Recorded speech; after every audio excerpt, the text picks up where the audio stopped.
Welcome back to China Price Watch. In today's Money Matters, we're talking about airplane pilots and their slave contracts.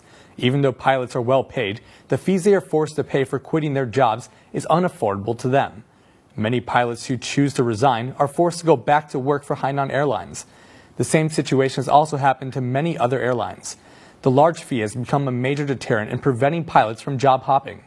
The compensation amount was justified by airlines because of the training fees.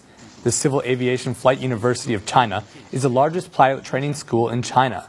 More than 13,000 trained pilots graduated from the school. Nearly all of its students have their tuitions paid by their future employers.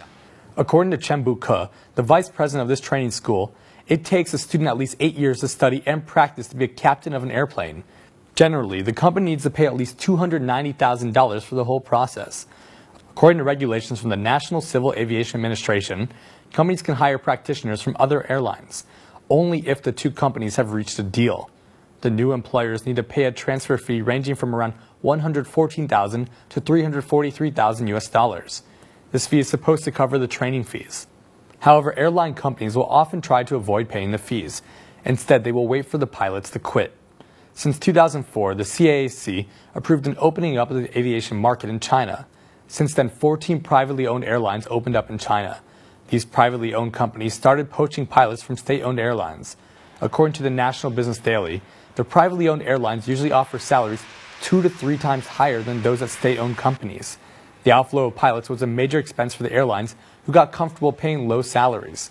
So in response, vague contracts with huge resignation fees were created to stop pilots from leaving. According to data from the International Air Transport Association, China has more than 2,000 airplanes in use. This past July saw an increase of nearly 15%. More than 800 commercial airlines have been ordered for future use.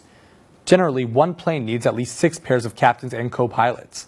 There are around 20,000 registered official pilots in China. With the growing flight industry, at least 15,000 more will be needed in China. It will be hard to reach this demand for state-owned airlines if they don't start paying competitive salaries. But as long as these slave contracts make it nearly impossible for pilots to resign from their companies, then conditions probably won't improve. Such an abusive system is artificially supporting the growth of the industry, which could create much bigger problems in the future. Don't go away, because up next for our question of the day, we'll hear what Beijingers think about vague labor contract laws. Stay tuned.